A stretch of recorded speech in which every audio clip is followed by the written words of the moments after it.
Pedagogy की इस series में आज का हमारा जो सेकंड चैप्टर हम स्टार्ट करने वाले हैं, इसमें हम टारगेट कर रहे हैं सीटेट सितंबर 2026 के एग्ज़ाम को। तो हम इसमें आज क्या पढ़ेंगे, जो है शिक्षण एवं सूत्र, ये पढ़ेंगे, जिसमें शिक्षण के बारे में जानेंगे, उसके सिद्धांत के बारे में जानेंगे और शिक्षण सूत्र के बारे में जानेंगे। जिसमें से हम एडम स्मिथ, जिसने जो द्विध्रुवीय टीचिंग मेथड बताई थी, उसको समझेंगे। और फिर इसके बाद आए क्या, हमारे जॉन डीवी आए। जॉन डीवी ने कौन से मेथड समझाए, 3 ध्रुवीय मेथड के बारे में बात की इन्होंने, इसको समझेंगे। और जो भाषा शिक्षण के सिद्धांत हैं, इसको हम प्रिंसिपल बोलते हैं।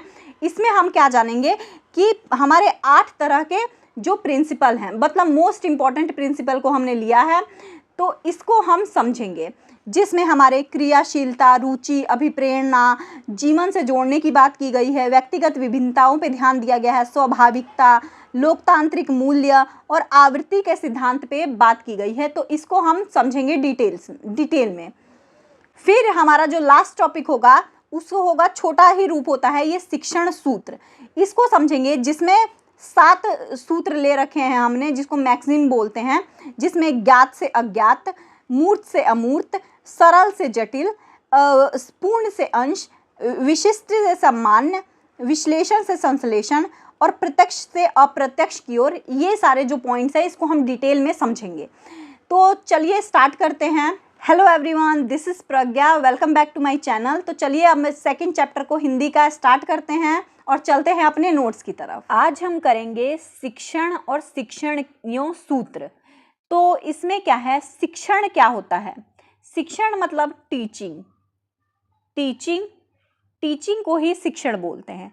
अगर हम इसका डेफिनेशन देखें तो शिक्षण एक ऐसी नियोजित या प्लान्ड प्रक्रिया है जिसके माध्यम से शिक्षक विद्यार्थियों के व्यवहार, ज्ञान, कौशल, रुचि और दृष्टिकोण में वांछित परिवर्तन लाने का प्रयास करता है। अगर सरल शब्दों में देखें तो शिक्षण वह प्रक्रिया है जिसके द्वारा शिक्षक विद्यार्थियों को सीखने में सहायता प्रदान करता है। इसको और सरल भाषा में समझने का प्रयास करें तो शिक्षण क्या होता है कि ज़्यादा अनुभवी व्यक्ति में से कम अनुभवी व्यक्ति में ज्ञान का स्थानांतरण या कंस्ट्रक्शन बोल सकते हैं, या निर्माण को ही क्या बोलते हैं, शिक्षण बोलते हैं। ये क्या है, माध्यम है। तो इसी में क्या है, इसी में हम क्या करेंगे कि इसके लिए अब वो ज्ञान का जो हम सृजन करेंगे, उसके लिए क्या चाहिए, हमें कुछ सिद्धांत चाहिए, कुछ टीचिंग लर्निंग मटेरियल चाहिए होता है, कुछ सूत्र चाहिए होता है। तो हम आज इसी को पढ़ेंगे। अब यहाँ पे हम देखते हैं कि एडम स्मिथ, एक नाम है एडम स्मिथ, इनका नाम है एडम स्मिथ। तो एडम स्मिथ ने क्या किया, द्विध्रुवीय प्रक्रिया बताई थी शिक्षण की। जिसमें क्या होता है, जिसमें एक तरफ है शिक्षक, दूसरी तरफ है शिक्षार्थी। 2 सक्रिय प्रक्रिया बताई थी, जैसे ऐसे है। तो यहाँ पे क्या है, स्टूडेंट है, यहाँ पे क्या है, टीचर है। तो ये 2 ध्रुवीय प्रक्रिया बताई थी। लेकिन यहीं पे क्या है, द्विध्रुवीय प्रक्रिया, 2 ध्रुवीय शामिल है, शिक्षक और शिक्षार्थी। उसी तरह से एक आते हैं जॉन डुई के अनुसार, क्या है, त्रिध्रुवीय प्रक्रिया है। 3 ध्रुव हैं शिक्षक के। जैसे कैसे हो सकता है, एक तरफ है टीचर, एक तरफ है स्टूडेंट, और तीसरी तरफ आ जाता है पाठ्यक्रम या करिकुलम बोल सकते हैं, या एनवायरनमेंट भी बोल सकते हैं। जैसे 3 ध्रुव में क्या शामिल है, शिक्षक, विद्यार्थी और पाठ्यक्रम, करिकुलम शामिल होता है। तो ये 3 ध्रुवीय प्रक्रिया हो जाती है। लेकिन आजकल जो हम अपना रहे हैं, हम लोग आजकल कौन सा शिक्षण अपना रहे हैं, तो आजकल हम बहुध्रुवीय प्रक्रिया को अपना रहे हैं, जिसको मल्टीपोलर प्रोसेस कहते हैं। जिसमें क्या आता है, टीचर भी आ जाता है, स्टूडेंट भी आ जाते हैं, करिकुलम या एनवायरनमेंट या पाठ्यक्रम भी आ जाता है, एक्टिविटी भी आ जाती है, प्रैक्टिकल्स भी आ जाते हैं, रियल लाइफ एक्सपीरियंस भी आ जाता है, रोल प्ले भी जाता है। मतलब इसमें मल्टी पोलर प्रोसेस आ जाता है। तो ये सारे क्या है, जो आजकल के टाइम पे हम क्या अपना रहे हैं, बहुध्रुवीय प्रक्रिया को अपना रहे हैं। जिसमें क्या आता है, शिक्षक, विद्यार्थी, पाठ्यक्रम, तकनीक, मूल्यांकन, वातावरण, शिक्षक सामग्रियां, ये सारी चीजें आ जाती हैं।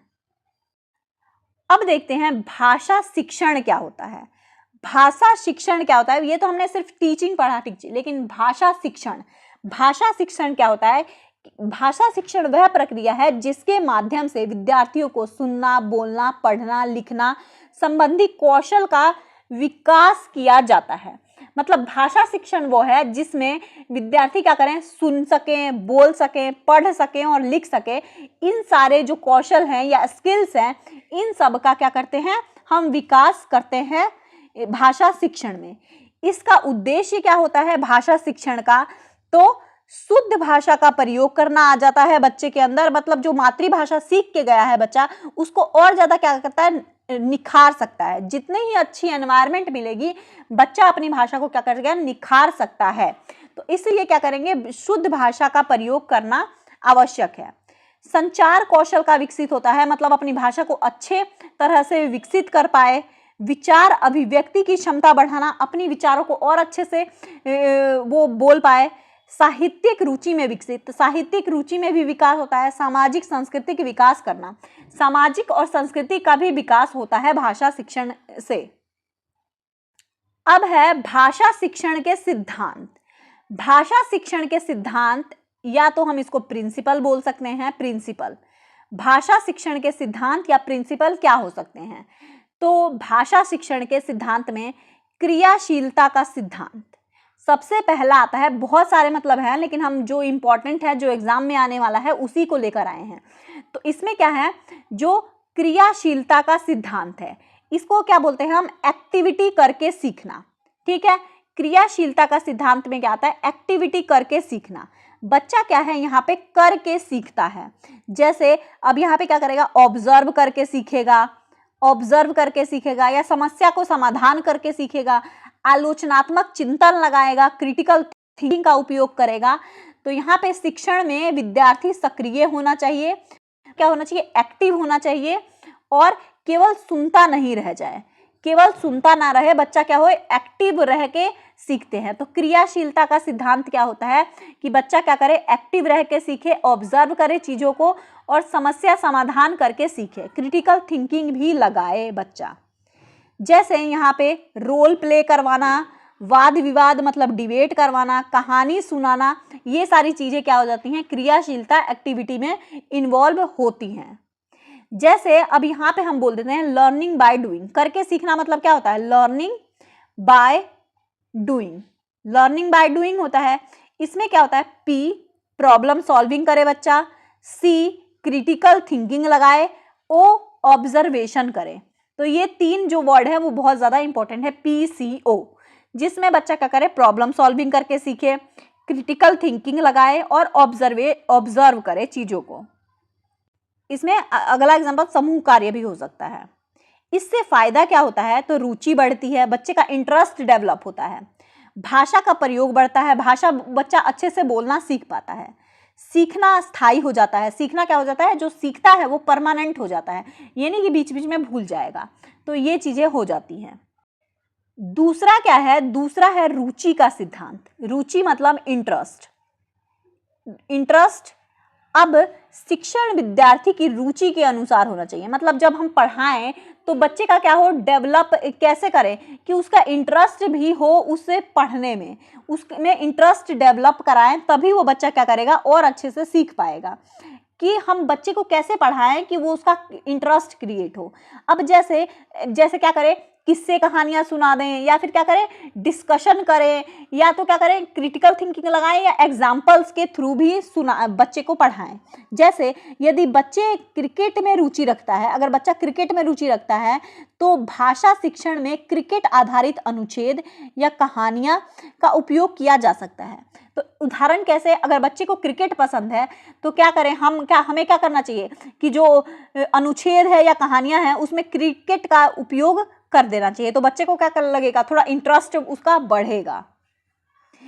इससे क्या होगा, इससे फायदा क्या होगा कि सीखना क्या होगा, आसान हो जाएगा, ध्यान वो उसका भटकेगा नहीं, ध्यान बना रहेगा, प्रेरणा बढ़ती है इस चीज से। अगला क्या है, जीवन से संबंधिता का सिद्धांत। मतलब कि इसमें क्या है कि जीवन से जोड़ के पढ़ाएं बच्चे को। शिक्षण बच्चे को वास्तविक जीवन से जोड़ना है, रियल लाइफ से जोड़ के पढ़ाया जाए बच्चे को।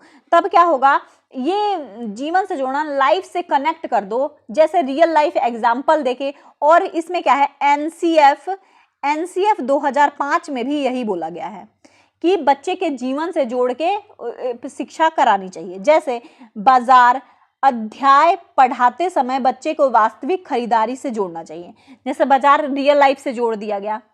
तो इससे क्या होगा, ज्ञान व्यवहारिक बनता है, मतलब उसका व्यवहारिक मतलब जो ज्ञान में है ना, बिहेवियर में चेंज होता है। भाषा का वास्तविक प्रयोग सीखते हैं, भाषा का जो रियल यूज है वो सीखता है बच्चा। सीखना अर्थपूर्ण बनता है, मतलब इसका ये पता चलता है कि हाँ, मैंने जो सीखा है वो मीनिंगफुल चीजें सीखी हैं। अब चौथा है व्यक्तिगत विभिन्नता का सिद्धांत। अब हमें सिखाते टाइम इंडिविजुअल डिफरेंस का भी ध्यान देना चाहिए, क्योंकि हर बच्चा अलग होता है, उसकी बुद्धि अलग है, उसकी रुचि अलग है, उसकी गति अलग है, भाषा पृष्ठभूमि अलग है। तो इसलिए हमें सिखाते टाइम या पढ़ाते टाइम बच्चे के व्यक्तिगत विभिन्नता का ध्यान जरूर देना चाहिए।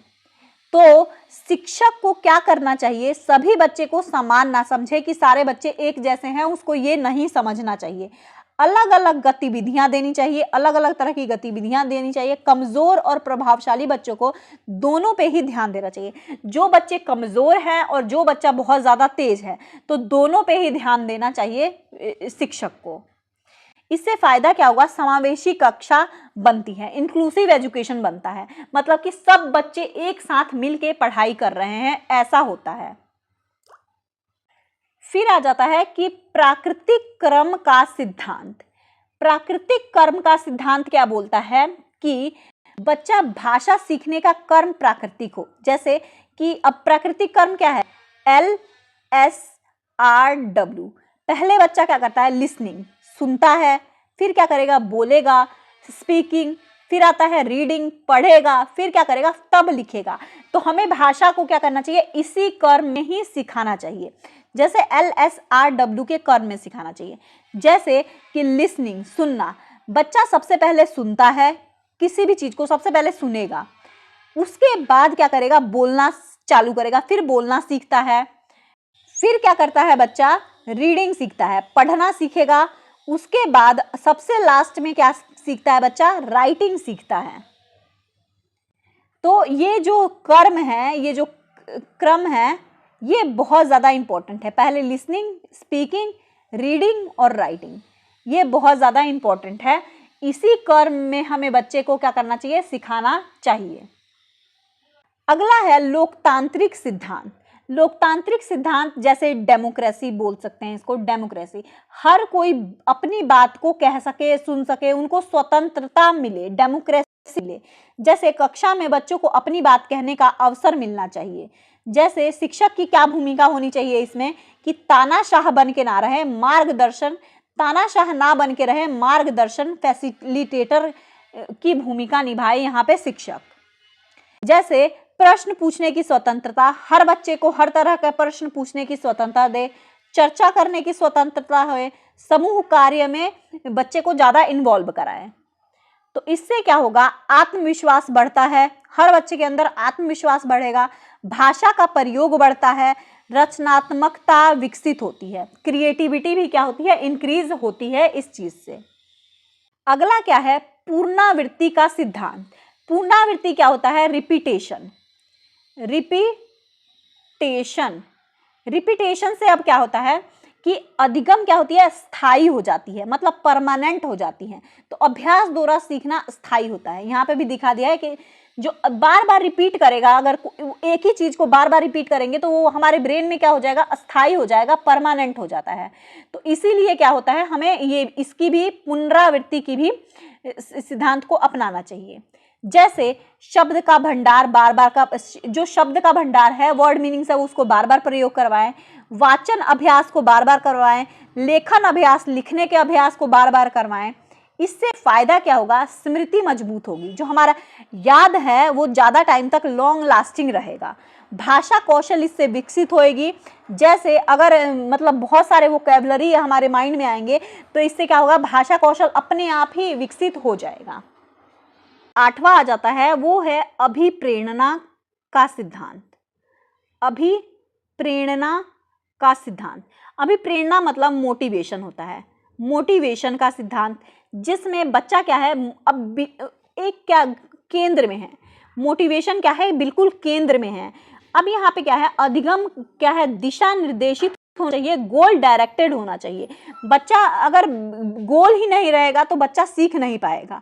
तो क्या है, जो मोटिवेशन है वो गोल डायरेक्टेड रहना चाहिए बिल्कुल, तभी जाके बच्चा क्या करेगा, सीख पाएगा। तो अभिप्रेरणा क्या है, केंद्र में है बच्चे के। अब हम क्या करेंगे, शिक्षण सूत्र। शिक्षण सूत्र क्या होता है, छोटा रूप होता है, छोटा रूप कहते हैं इसको, छोटा रूप है। शिक्षण सूत्र वे सामान्य मार्गदर्शक सिद्धांत है जिनका उपयोग शिक्षक शिक्षण का सरल, प्रभावी और बाल केंद्रित बनाने के लिए किया जाता है। मतलब ये शिक्षण सूत्र क्या है, जिससे बच्चे को क्या, सरल, आसान, प्रभावी और बाल केंद्रित के लिए इसका उपयोग किया जाता है। अब इसमें जो 7 मेन है वही मैंने करवाए हैं। तो देखिए, पहला क्या है, ज्ञात से अज्ञात की ओर। पहला है ज्ञात से अज्ञात, इसको क्या बोल सकते हैं हम, known to unknown. Known to unknown कहा जा सकता है। जैसे जो उसकी प्रीवियस नॉलेज है उससे क्या करे, आगे पढ़ाए, प्रीवियस नॉलेज को जोड़ के ही बच्चे को आगे पढ़ाया जाए। जो बात बच्चा पहले से जानता है उसी में नई जानकारी की ओर बढ़ना, इसी को क्या बोलते हैं, ज्ञात से अज्ञात की ओर पढ़ाना बोलते हैं। सिंपल टू कॉम्प्लेक्स भी बोल सकते हैं इसको, सिंपल इजी से लेके और कॉम्प्लेक्स जाए। ठीक, पहले घर शब्द सिखाना, फिर उसके बाद मकान या भवन सिखाना। जैसे घर बच्चा ने पहले ही सीख रखा है तो पहले घर सिखाओ, फिर उसके बाद मकान या भवन की बात करो। इससे फायदा क्या होता है कि नया ज्ञान आसानी से समझ आ जाता है, जो नई चीजें हैं वो बहुत इजीली समझ आ जाती हैं और सीखना अर्थपूर्ण बनता है। दूसरा क्या हो जाता है, मूर्त से अमूर्त की ओर। मूर्त मतलब कंक्रीट, मूर्त का मतलब क्या होता है, कंक्रीट से एब्स्ट्रैक्ट की ओर, मूर्त से अमूर्त की ओर। तो यहाँ पे क्या है, पहले वास्तविक वस्तु, पहले मतलब जो चीजें छू सकता है इंसान उसको दिखाएं, फिर विचार करवाएं या अवधारणा करवाएं। ठीक, पहले क्या करें, जो छू सकता है, जिसको महसूस कर सकता है, उस चीज पे बात की जाए। उसके बाद क्या बोला जाए कि अमूर्त एब्स्ट्रैक्ट की तरफ जाए। जैसे एग्जाम्पल, पहले वास्तविक सेव दिखाना, पहले जो रियल सेव है उसको दिखाना, फिर फल के अवधारणा को समझाना। पहले रियल सेव दिखा देना, फिर फल के अवधारणा समझाएं। इससे फायदा क्या होगा, छोटे बच्चे ठोस वस्तुओं को अधिक अच्छी तरह समझते हैं। जो छोटे बच्चे हैं वो जो ठोस वस्तुएं जो दिखती हैं, जो उनके आंखों के सामने होती हैं, उसको बहुत आसानी से समझ पाते हैं। अगला है सरल से जटिल की ओर। सरल से जटिल मतलब सिंपल से कॉम्प्लेक्स की ओर, सिंपल से कॉम्प्लेक्स की ओर। तो पहले आसान विषय या भाषा समझाएं, फिर कठिन विषय समझाएं। जैसे पहले शब्द समझाएं या वाक्य समझाएं या अनुच्छेद समझाएं, उसके बाद क्या करें, मतलब पहले शब्द समझा दें, फिर वाक्य समझाएं, फिर अनुच्छेद समझाएं। तो सिंपल से कॉम्प्लेक्स की तरफ जाएं। इससे बच्चे का फायदा क्या होता है कि सीखने में आत्मविश्वास, उसका सीखने में आत्मविश्वास बढ़ता है, कि वो क्या कहता है, वो बहुत ज्यादा कॉन्फिडेंट महसूस करता है खुद को।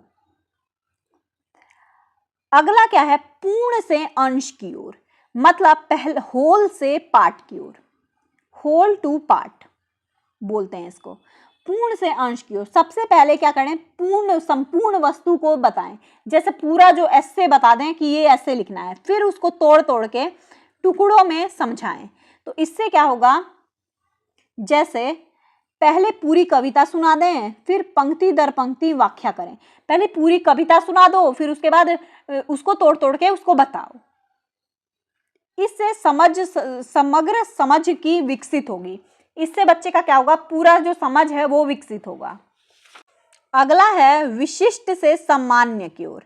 विशिष्ट मतलब specific, specific to general. Specific to general. तो पहले क्या करें, उदाहरण दें, उसके बाद नियम पे जाएं।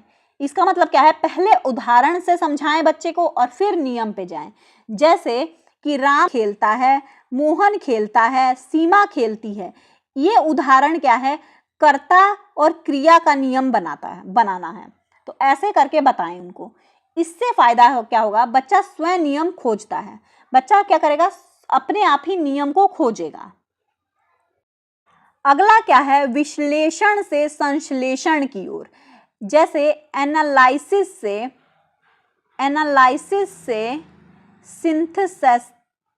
सिंथेसिस की ओर। जैसे विश्लेषण, एनालाइज, किसी वस्तु को भागों में विभाजित कर दो। किसी वस्तु को क्या करो, तोड़ दो और फिर उसको समझाओ। जैसे संधि में बहुत ज्यादा उपयोग होता है, अगर हिंदी की बात करें तो संधि में हम क्या करते हैं, तोड़े हुए चीज को जोड़ते हैं, तो संधि में यूज होता है ये। और फिर संश्लेषण की ओर, फिर इसको जोड़ के होल कर दो। जैसे भागों को जोड़ के संपूर्ण बना दो, तो क्या हो जाएगा, सिंथेसिस हो जाएगा। जैसे उदाहरण क्या है, वाक्य को शब्दों में तोड़ना। वाक्य को शब्दों में तोड़ दिया, फिर शब्दों में वाक्य बनाना, फिर उस शब्दों से वाक्य बनाना। ठीक है, फिर इसमें लाभ क्या होता है कि गहन समझ विकसित होती है, गहरी समझ विकसित होती है इससे। अगला ये हमारा आखिरी होने वाला है, तो ये कौन सा है, प्रत्यक्ष से अप्रत्यक्ष की ओर। प्रत्यक्ष से अप्रत्यक्ष की ओर में पहले प्रत्यक्ष अनुभव दो, पहले मतलब दिखाओ, उसको सामने होना चाहिए वो चीज। फिर अप्रत्यक्ष, फिर इनडायरेक्ट बताओ। पहले डायरेक्ट ही बता दो वो चीज क्या है, फिर उसको इनडायरेक्ट बताओ। जैसे direct to indirect, direct to indirect. तो पहले इसको प्रत्यक्ष अनुभव कराओ, उसके बाद क्या कराओ, अप्रत्यक्ष रूप से दिखाओ। जैसे पहले पौधा दिखा देना, फिर पौधे की संरचना पढ़ाना। पहले उसको पौधा दिखा दिया, फिर उसकी संरचना पढ़ाया। तो यहाँ पे क्या है, सीखना स्थायी और स्पष्ट बनता है, मतलब दिमाग में चीजें टिकती हैं और परमानेंट हो जाती हैं।